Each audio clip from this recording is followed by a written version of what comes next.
Last class में we were done with the 4 components of salary. हो गया 4 components of salary हो गया. benefit अच्छा you have to start rewards and recognition. Rewards and recognitions को ठीक से समझने के लिए there is a theory. You just need to recall that theory. एक बार आप उस theory को थोड़ा सा recall कीजिए. Rewards and recognition उसका एक part है, तो थोड़ी आसानी होगी समझने.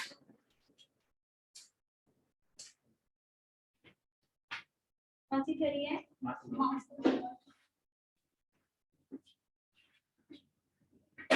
बातें रहेगी?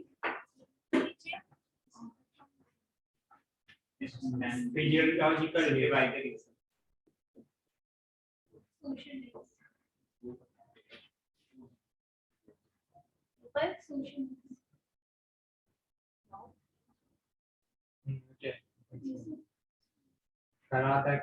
कपड़ा खाना हो गया बीच में सारी थेरेपी चाहिए उसे रोटी का बड़ा मौका ये स्टिमुलेट नो सोशल नीड्स हाँ इसका सोसाइटी की स्टिमुलेट और फिर सेल्फ रिकॉग्नाइजेशन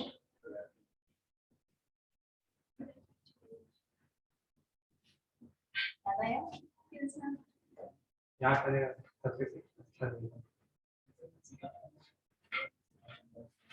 आदमी को खाना जिसका जिसका सिक्योरिटी चाहिए ये साथ सोसाइटी में इसका रेपुटेशन चाहिए. This is Maslow's need hierarchy theory. This theory is a motivation theory. है ना? मोटिवेशन की theory में पढ़े हैं. Organizational behavior में जब motivation पढ़ाया जाता है, this theory is the most important theory. The other theories are extension of this theory. इसी के कॉन्सेप्ट को आगे बढ़ाया गया, इसमें कुछ ऐड किया गया, कुछ मर्ज किया गया, लेकिन यही थ्योरी मेन थ्योरी है जो आज भी हम मोटिवेशन ह्यूमन मोटिवेशन में पढ़ते हैं. सबसे इम्पोर्टेंट, आप अगर कहीं एचआर वगैरह का एग्जाम देंगे, मोटिवेशन से क्वेश्चन आया तो ये थ्योरी जरूर पूछता है. This theory will be asked always and this is the most important theory. ये थ्योरी लगभग 50s के टाइम पे प्रोपाउंड हुई थी. इस थ्योरी में क्या है, क्या था एक्सट्रैक्ट इस थ्योरी का? ठीक से बताइए. टॉप टू लोअर लेवल जो मैनेजमेंट जो कंट्रोल करते हैं उनको सेफ्टी सिक्योरिटी सब कुछ देना और उन्हें मोटिवेट ऐसे थोड़ी बताएंगे आप एक एक पॉइंट बता के. इस थ्योरी का एक्सट्रैक्ट किसी भी थ्योरी को आप जब सम करने बोलेंगे तो आप पूरी थ्योरी का एक एक पॉइंट बताएंगे क्या? बताओ अभिषेक. नहीं याद है? अर्पित? Yes, ma'am. बताओ थ्योरी याद है? Ma'am, I was absent in the last class. I did not teach this theory in the last class. Oh. चलो. 12th This is Maslow's need hierarchy theory.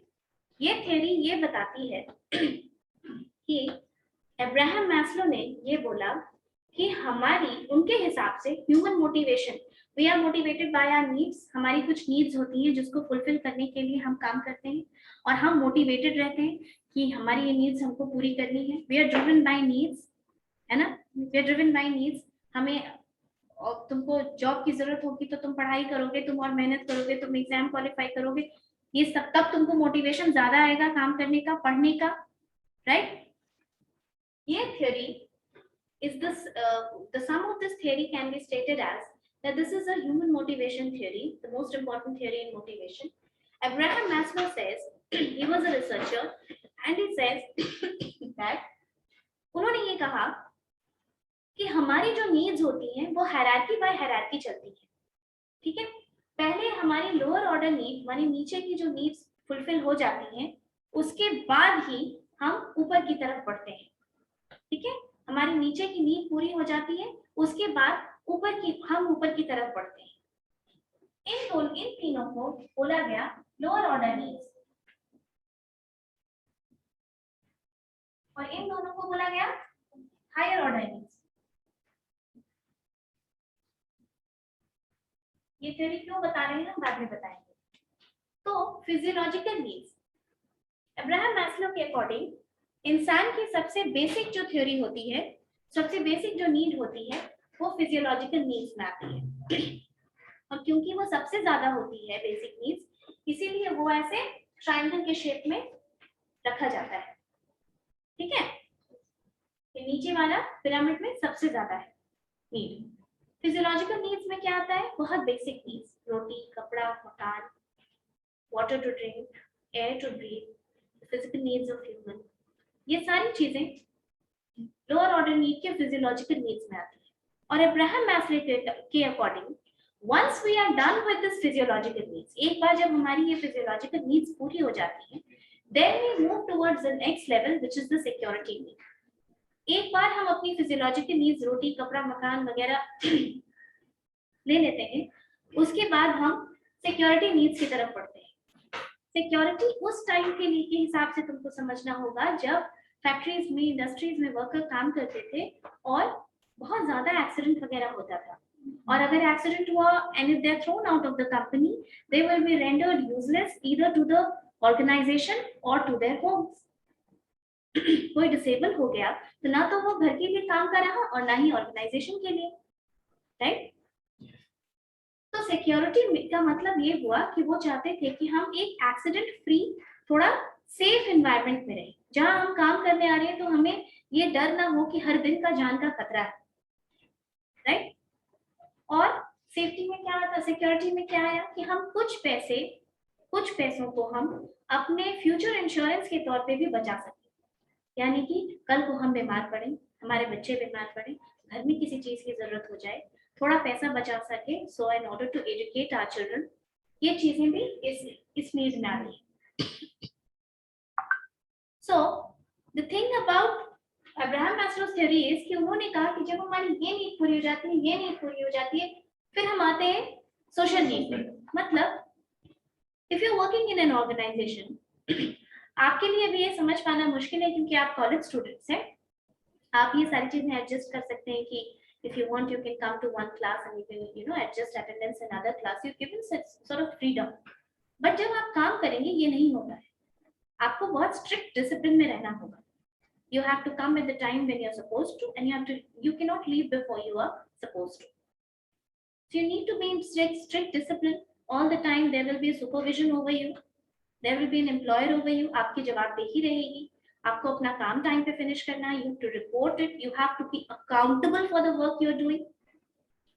आपको अकाउंटेबिलिटी लेनी होगी, कोई काम खराब हुआ तो शायद उस पर बड़ी बात हो जाए, अभी तो ये चीज नहीं है, मार्क्स थोड़ा 19-20 हो गया तो कोई बात नहीं है, लेकिन जब आप ही को सब कुछ करना है, आप एक एम्प्लॉय हैं, निकल के आप जाएंगे, you have to be accountable for everything.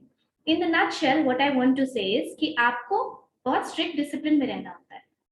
तो क्या होता है कि हमारी ये नीड भी उस वक्त उभर के आती है कि we want to be with people who love us, people we love them back. Class में इतने लोग होते हैं, क्या सबसे बराबर फ्रेंडशिप होती है? नहीं होती है। एक दो के साथ ग्रुपिंग ज्यादा अच्छी होती है, हमारी बातचीत सबसे होती है, but then we are friendly with some people more. घर में कितना भी झगड़ा हो जाए, मम्मी से, पापा से, भाई बहन से होता रहता है, but we have a sense of belongingness for them. हमें पता होता है कि अगर हम लो फील कर रहे हैं, if you're feeling bad, if you want to be happy, कुछ अच्छा न्यूज़ होता है, we call them, ना, we share with them. क्यों? Because we feel happy with that. We have accepted the way they are, and they have accepted the way we are. इसलिए हमारा एक social life होना बहुत जरूरी होता है, अपार्ट फ्रॉम वर्क लाइफ। तो वर्कर्स को अगर सिर्फ स्लॉट कराया जाएगा, 12-13 घंटा 14 घंटा काम कराया जाएगा और उनको किसी से मिलने जुलने, फैमिली फ्रेंड्स किसी से मिलने जुलने नहीं दिया जाएगा, तो ये एक ऐसी नीड है जिसका संज्ञान ऑर्गेनाइजेशन को लेना चाहिए। ठीक है, तो अब्राहम मैस्लो के हिसाब से ये तीनों lower order need. Next comes the need which is self esteem. What is the literal meaning of self esteem? क्या मतलब होता है सेल्फ एस्टीम का? Self respect, you know, your esteem, your respect. ये देखिए कमाल की एक बात है, इसी में आता है रिवॉर्ड एंड रिकॉग्निशन, इसीलिए हम ये 4 पॉइंट आपको पढ़ाए। आप कहीं ना कहीं रिवॉर्ड एंड रिकग्निशन इससे जोड़ के देख सकते हैं। ये थ्योरी समझेंगे तो ज्यादा बेहतर समझ में आएगा। आपकी रोटी कपड़ा मकान भी हो गया, सिक्योरिटी भी हो गई, सोशल नीड भी हो गया, इससे ज्यादा क्या चाहिए? चाहिए बेटा, तभी ये थ्योरी बनी। एक थॉरली रिसर्च थ्योरी है ये, और ये हमारे रियल लाइफ में भी इम्प्लीमेंट होती है। ठीक है, हमारी सारी नीड पूरी होने के बाद एक टाइम के बाद, और एक बात बताइए, हाई टू फैक्टर थ्योरी पढ़े हैं फ्रेडरिक हर्ट्जबर्ग की? बिजनेस ऑर्गेनाइजेशन पढ़े होंगे? थ्योरी नहीं पढ़े? अच्छा, हर्ट्जबर्ग की टू फैक्टर थ्योरी है, यानी ये वो भी एक मोटिवेशन की थ्योरी है। उसमें भी ये कहा गया है कि हाइजीन फैक्टर्स में, यानी वैसे फैक्टर्स, अच्छा पहले हम ये कंप्लीट कर देते हैं फिर समझाते हैं कि रिवॉर्ड रिकग्निशन क्यों जरूरी होता है। सेल्फ एस्टीम यानी कि रिवॉर्ड एंड रिकग्निशन क्यों जरूरी होता है? आपके सेल्फ रिस्पेक्ट को फर्दर एनहांस करने के लिए। आप पैसा तो कमा रहे हैं, you earning good amount of money, और उसके बाद ही सेल्फ रिवॉर्ड और रिकग्निशन काम करता है। किसी मजदूर को आप बोलेंगे बहुत अच्छा काम करते हो, बहुत अच्छा काम करते हो, उसको कोई फर्क पड़ेगा?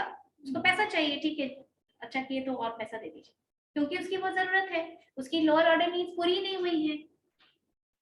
लेकिन आप किसी कंपनी के वाइस प्रेसिडेंट को अगर रिवॉर्ड के तौर पे कुछ देंगे, रिकग्निशन के तौर पे कुछ देंगे, तब उस चीज का फायदा होगा। You getting my point? इसीलिए अब्राहम मैस्लो ने इसको हायर ऑर्डर नीड्स पे डाला। Once we are done with the lower order needs, we move towards higher order needs, and self-esteem is a higher order need. आप जब work place पे, हमने तो यहाँ पे 5 मिनट में पढ़ लिया ना, ये नीड, ये नीड, ये नीड, इन तीनों नीड्स को फुलफिल करने में लगभग 7-8 साल वर्क प्लेस पे लगता है ना। थोड़ा आप सिक्योर हो जाएं, तुरंत 1-2 साल की नौकरी में आप सिक्योर नहीं होते ना, थोड़ा बैंक बैलेंस हो, थोड़ा कुछ अफोर्ड कर सकें, सिक्योरिटी, आप पैसा बचा सकें, इंश्योरेंस करवा सकें अपना। तो जब आप वो सब हो जाता है, तब वर्क प्लेस पे सिर्फ पैसा ही एक इंसेंटिव नहीं होता है, सिर्फ पैसा ही एक मोटिवेशन फैक्टर नहीं होता है।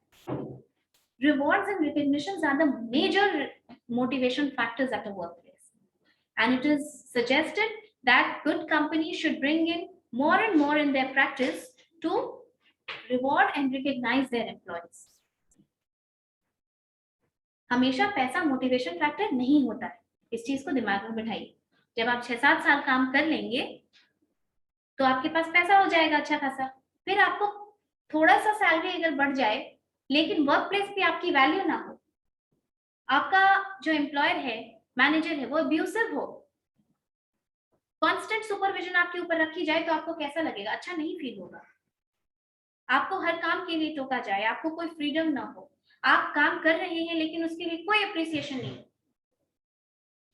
कोई ग्रोथ नहीं, तो आप धीरे धीरे डिमोटिवेट होने लगेंगे वहां पे। रिवॉर्ड समझ में आई ये बात कि रिवॉर्ड एंड रिकग्निशन एक हायर ऑर्डर नीड है, इसलिए ये बहुत इंपॉर्टेंट चीज है किसी भी ऑर्गेनाइजेशन के लिए।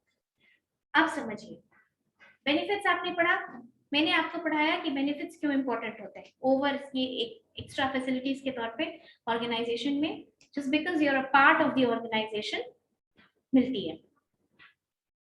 Say for example, we are all human beings. We are all human beings. We all feel good when somebody appreciates us. अगर हमारी तारीफ होती है तो किसी को बुरा नहीं लगता है, अच्छा फील होता है। Sometimes अगर बहुत स्पॉन्टेनियसली कोई तारीफ कर देता है, क्या आप एक्सपेक्ट नहीं कर रहे हो और आपकी तारीफ हो जाए, तो होता है ना, there's a certain sense of delight that's coming into you. अच्छा फील होता है, क्योंकि हम सब ह्यूमन बीइंग हैं। ह्यूमन बीइंग्स का कुछ फीचर्स होता है, नेचर है ये। We all feel good about being appreciated. We all feel good about being rewarded or about being recognized. यही वर्क प्लेस पे भी होता है। ठीक है, आप बहुत अच्छे एम्प्लॉई हैं, आपने बहुत अच्छा काम किया, आप अपने पूरे मन से पूरा मोटिवेट होकर कोई प्रोजेक्ट हैंडल कर रहे हैं, but will it not be good कि अगर आपकी तारीफ भी हो, उसके लिए आपको रिकग्नाइज किया जाए कि हाँ, एक टीम मीटिंग हो रही है प्रोजेक्ट के टीम मेंबर्स के साथ, and then you're pick pointed in the middle of meeting and you're said that Priya has done very good. She has been handling the project very nicely. She has been very regular. Her performance has been consistent throughout. She has been thoroughly motivated. She completed her work before the time and submitted it to the manager. उसको अच्छा feel होगा, उसको लगेगा कि अलग से इतने लोगों के बीच में मुझे रिकॉग्नाइज किया गया, लगेगा ना। आपने कंपनी में 10 साल बिताए, ठीक है, 10 साल बिताए। अब कंपनी ने एक एफर्ट लगाया, एक आपको सिल्वर का मोमेंटो देते हैं company. This is to recognize the 10 years of your glorious presence in our organization. एक मोमेंटो दिया, एक रिवॉर्ड की तरह। आपको अच्छा तो फील होगा ना अच्छा, कि हमारे प्रेजेंस को रिकॉग्नाइज किया गया, मेरी कंपनी ने मुझे रिकॉग्नाइज किया। और यही होता है रिवॉर्ड एंड रिकॉग्निशन, और ये बहुत इंपॉर्टेंट है किसी भी कंपनी, किसी भी ऑर्गेनाइजेशन के कॉम्पेंसेशन पैकेज में। अच्छी कंपनीज हमेशा इस बात का ख्याल रखती है कि रिवॉर्ड एंड रिकॉग्निशन एक मेजर मोटिवेशन फैक्टर है जो ह्यूमन नीड्स है, इसलिए उसको ज्यादा ऑफन यूज किया जाना चाहिए। ओके, अब जो हम बता रहे थे हर्ज़बर्ग की 2 फैक्टर थ्योरी है, उसमें 2 फैक्टर है, एक हाइजीन और एक मोटिवेशनल फैक्टर। ये दोनों फैक्टर को प्रैक्टिकल तरीके से समझो। आप इस क्लास में पढ़ने आते हैं, हम इस क्लास में पढ़ाने आते हैं। ये बेसिक काम, प्राइमरी काम तो यही है इस इंस्टीट्यूट का, कि आपको पढ़ने आना है और आपको पढ़ाने आना है। अगर आप इस क्लास में पढ़ने आए और हम पढ़ाने आए, लाइट्स बंद है, फैन बंद है, एसी बंद है, लैन नहीं चल रहा है, क्या आपको उतना ही सेटिस्फैक्शन होगा? नहीं होगा ना। अगर एसी बंद हो जाए तो ये क्लास इतना कॉम्पैक्ट है कि एक क्लास आप मुश्किल से कर भी लें, सब्सीक्वेंट क्लासेस करने में बहुत दिक्कत होने लगेगी, ह्यूमिड हो जाएगा पूरा दिन, होगा ना। ओके, नेक्स्ट थिंग, वो तो ठीक बात है, लेकिन क्या एसी रहने से ज्यादा समझ में आता है आपको? एसी पंखा लाइट चलने से ज्यादा समझ में आता है? नहीं आता है ना। हाइजीन फैक्टर्स यही फैक्टर्स होते हैं जिनका वर्क प्लेस पे होना बहुत जरूरी है, अच्छा होना बहुत जरूरी है, लेकिन उनके रहने से ज्यादा मोटिवेशन नहीं होता है। पर अगर वो ना रहे तो डिससैटिस्फैक्शन होगा, ठीक है। अगर वो ना रहे तो डिससैटिस्फैक्शन होगा। तो एक ये फैक्टर बताए, इसको आप वर्किंग कंडीशंस मान सकते हैं, जो मैंने बताया वर्किंग कंडीशंस, क्योंकि अगर आप अपने आप को एम्प्लॉयर और इसको ऑर्गेनाइजेशन कंसिडर करें, यहाँ अगर प्रॉपर वेंटिलेशन नहीं आए, लाइट नहीं हो, ह्यूमिडिटी वैसी ही रहे, वर्किंग स्पेस नहीं हो, आपको काम करना और इतना ही गैप हो, पॉसिबल नहीं होगा, डिससैटिस्फैक्शन होगा। पर ऐसा तो नहीं है कि आपको अगर गैप दिया जाएगा तो बहुत अच्छा काम कर लेंगे आप, नहीं ना। तो हाइजीन फैक्टर्स वैसे फैक्टर्स होते हैं जिनके वर्क प्लेस पे रहने की वजह से काम स्मूथली होता है, एफिशिएंसी से काम होता है, पर रहने से मोटिवेशन नहीं होता है। जैसे यहाँ का कम्युनिकेशन सिस्टम कॉलेज का, आपका प्रोजेक्ट है, आपको प्रोजेक्ट दिया गया है, आपका लैब में कोई एग्जाम है और सही से बताया नहीं जा रहा है, ना ग्रुप में मैसेज आया है, ना आपको बताया ये जा रहा है कि आपको कब लॉग इन करना है, कहाँ पेमेंट करनी है, किससे मिलना है, कौन डिजिग्नेटेड अथॉरिटी है, कैसे क्या होगा। और लास्ट में अगर आपको ये बोल दिया जाए कि आपका टाइम खत्म हो गया, आप इस टीचर के पास जाए, वो बोले मेरी रिस्पॉन्सिबिलिटी नहीं है, आप लैब में जाएं, आप बोले कि अरे ये मेरा थोड़ी है, वहां जाके पूछो, वहां जाके पूछो, और ऐसे में आपका टाइम खत्म हो जाए, आपको कैसा लगेगा? डिससैटिस्फाइड फील होगा, क्योटिक लगेगा, कंफ्यूज लगेगा कि कुछ भी ठीक से कम्युनिकेशन नहीं होता है। हाइजीन फैक्टर्स में वो भी आता है। कंपनी की पॉलिसी, कंपनी का एडमिनिस्ट्रेशन, अगर स्मूथ है तो काम अच्छे से होगा, लेकिन अगर स्मूथ है तो बहुत ज्यादा काम हो जाएगा, ऐसा नहीं है। सैलरी हाइजीन फैक्टर होती है, इसलिए हम बताएं। यानी एक हद तक सैलरी का रहना, आप काम कर रहे हैं, पैसे के लिए काम कर रहे हैं, एक हद तक सैलरी का रहना is important at your work place. लेकिन सिर्फ पैसा ही रहे और बाकी कोई फैक्टर नहीं रहे तो फिर वो पैसा भी आपको मोटिवेट नहीं कर पाएगा। आपने सुना है कि नहीं कि people have been heard to complain कि कंपनी में पैसा अच्छा है पर मैनेजमेंट बहुत खराब है। ये सुना है? लोग छोड़ देते हैं स्टार्टअप में कि पैसा अच्छा देता है पर मैनेजमेंट बहुत खराब है, पैसा ठीक देता है पर ग्रोथ कुछ नहीं है। ये सुना है? ये सब यही होता है कि पैसा तो मिल रहा है, फिर क्या? No, after a time only money is not important. Self esteem में ग्रोथ, अचीवमेंट, ये सब कुछ आता है कि आपको एक सेंस ऑफ वो फीलिंग दिया जाना चाहिए ऑर्गेनाइजेशन के थ्रू कि आपने कुछ किया, आप सक्षम हैं, आप चीजों को हैंडल कर पा रहे हैं। तुमको अच्छा लगेगा कि तुम्हारा सिर्फ पैसा बढ़ रहा है, तुम्हारे साथ वाले ऊपर पोस्ट पे जाते जा रहे। सिर्फ अगर पैसा मोटिवेटर होता तो लोगों को वो अच्छा लगता है। आपके साथ कोई ज्वाइन किया और वो बहुत बड़ी बड़ी टीम हैंडल कर रहा है, रिस्पॉन्सिबिलिटी देख रहा है, तुम्हारा सिर्फ पैसे पे पैसा बढ़ रहा है, तुम वही हो stagnated, you will not feel good. तो हाइजीन फैक्टर में सैलरी भी आती है। तो मोटिवेशनल फैक्टर्स में क्या आता है? Reward, recognition, growth, achievement. ठीक है, इतना बैकग्राउंड समझ में आया कि रिवॉर्ड एंड रिकॉग्निशन एक मेजर मोटिवेशन फैक्टर होता है। थ्योरी में हम पढ़ते हैं इसको।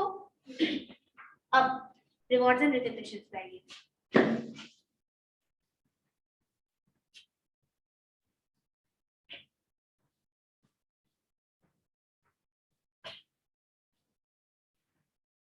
I came to this class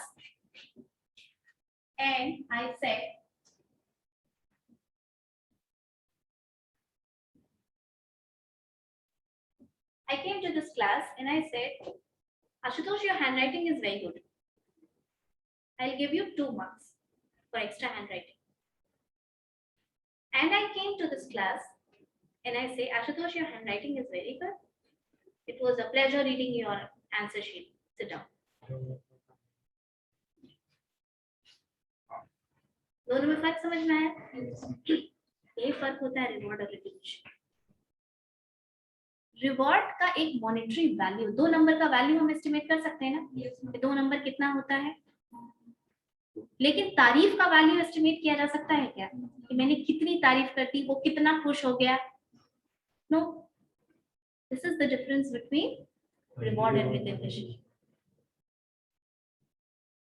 reward has a monetary value attached to it.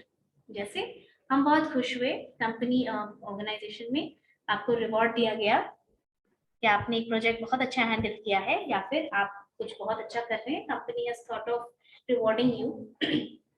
तो उस रिवॉर्ड में आपको कोई बोनस मिल गया, जैसे बहुत अच्छा काम किया, 10 साल आप यहाँ हैं, अभी कंपनी सोचिए कि भाई 10 साल कंप्लीट हुआ है, they are making their efforts, switch नहीं किया, अच्छा काम किया, तो 4-4 लाख बोनस इनके अकाउंट में डाल दीजिए। ये हुआ reward.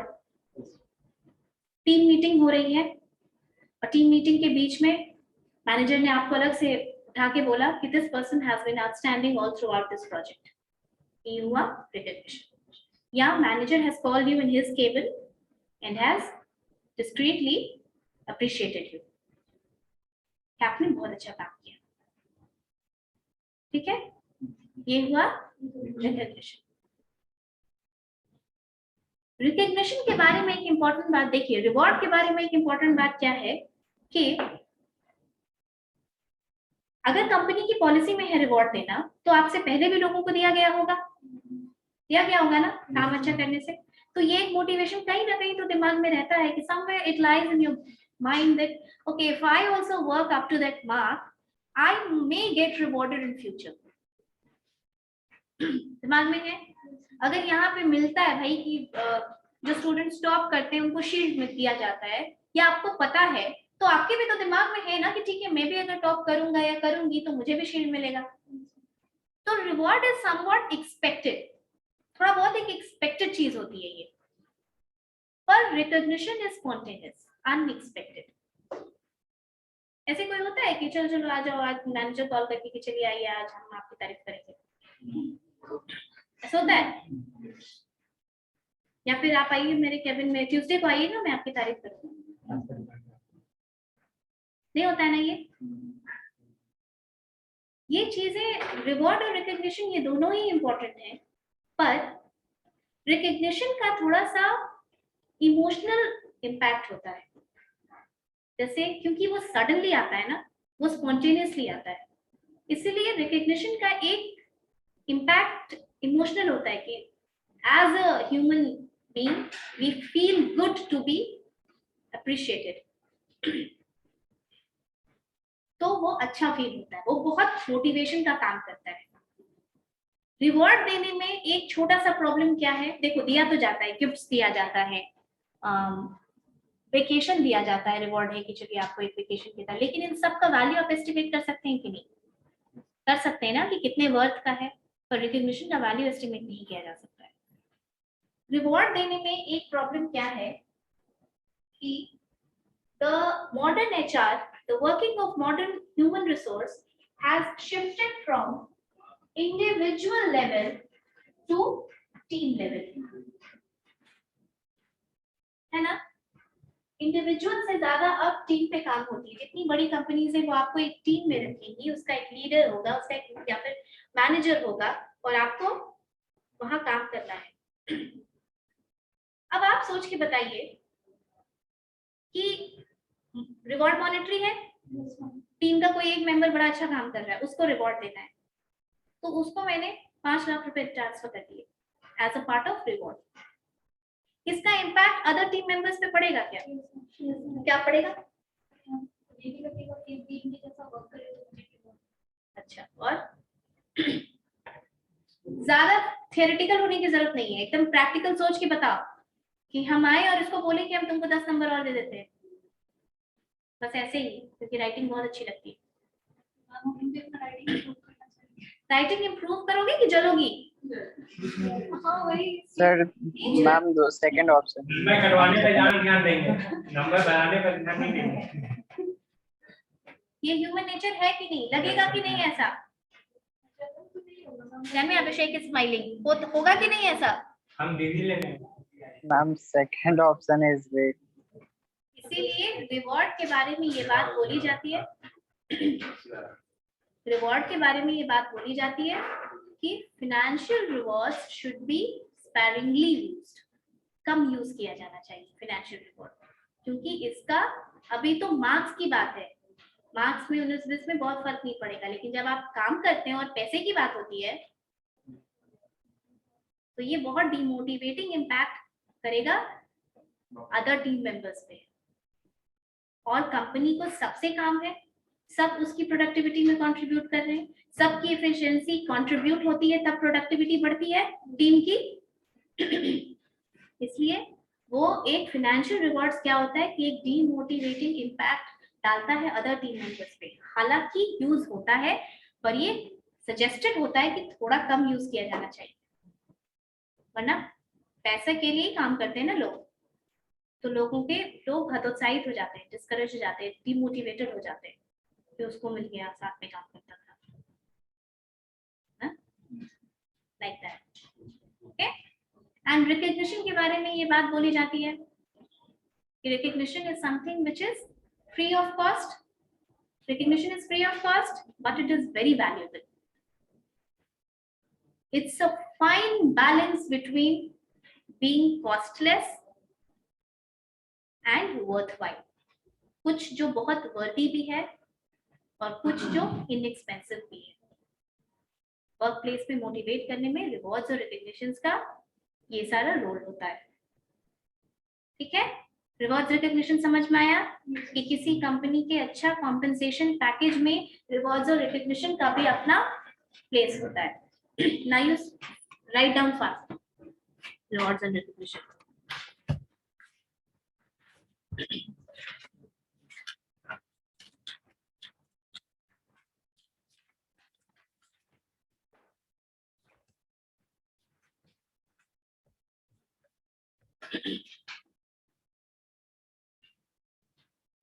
Both are part of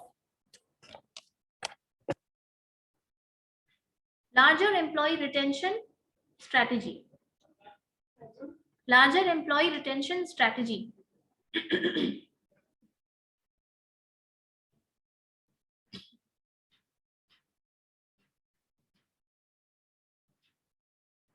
Both are part of a larger employee retention strategy. Implementing rewards and recognition. Implementing rewards and recognition. Implementing rewards and recognition can make or break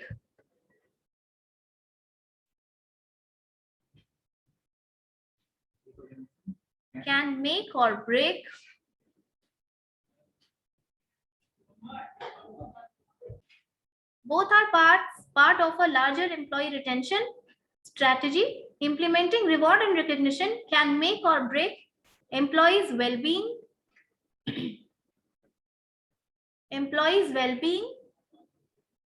productivity,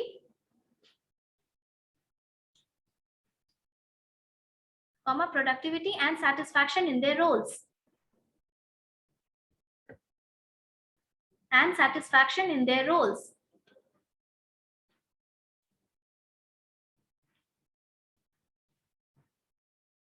They should be appropriately designed.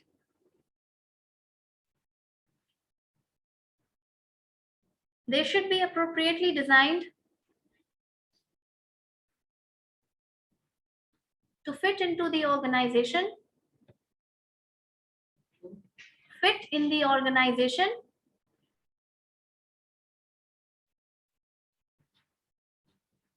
And serve the purpose of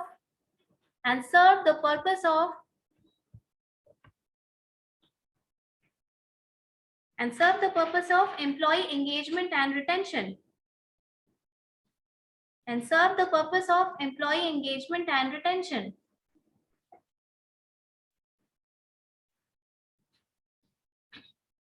Next, reward लिखो. Give next heading. Reward. Bullet points डाल के लिखते जाइए. Bullet points में लिखिए. पहला bullet point डालिए. Monetary in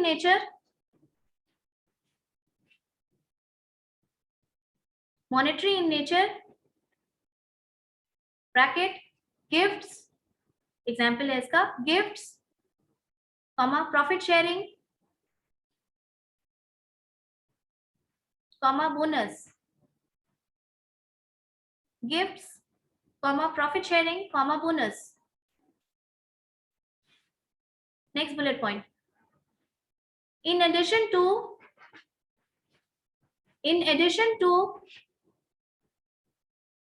and not replacement for salary and benefits.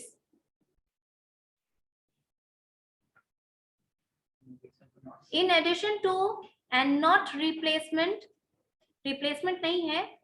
ऐसा नहीं कि इधर से रिवॉर्ड दिया और उधर से सैलरी में काट लिया. उसको रिवॉर्ड नहीं कहते हैं. In addition to and not replacement for employees' salary and benefits. Next point.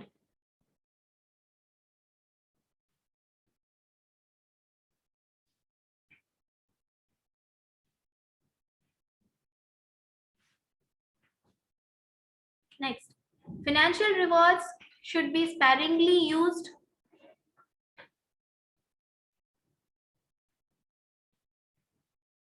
Financial rewards should be sparingly used. Sparingly come use किया जाना चाहिए.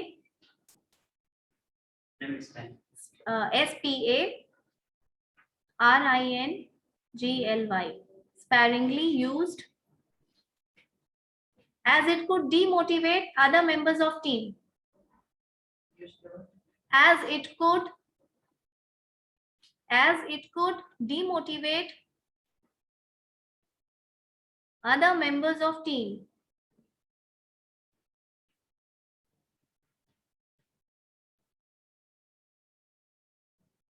Done. Next, right, recognition. It is a praise for. It is a praise for their accomplishments. It is a praise for their accomplishments without a tangible transaction. Without a tangible transaction.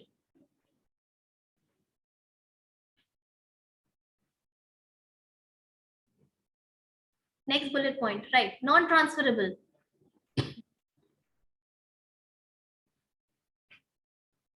Non-transferable.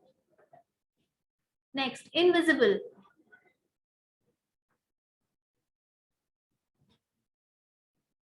Next, priceless.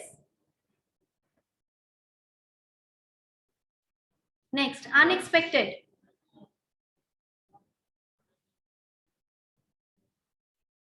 Next, emotional.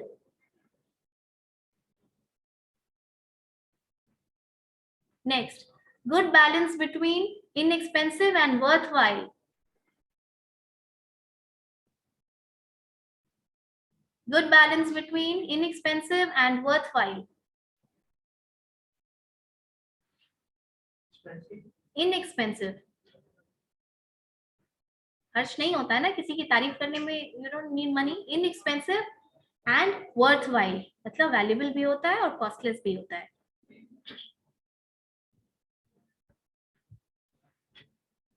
Done writing? अब देखिए एक point है इसमें non-transferable. When you get a reward, when you get a gift, when you get money as a part of reward, you can give this to someone else. आप transfer कर सकते हैं. लेकिन जब आपकी तारीफ हुई तो वो सिर्फ आपकी तारीफ हुई. You cannot transfer that recognition, right? And since it is spontaneous, so it has an emotional impact on the employees. Okay. With this, we complete the 4 components of salary. In the next class, we will start social security. Right?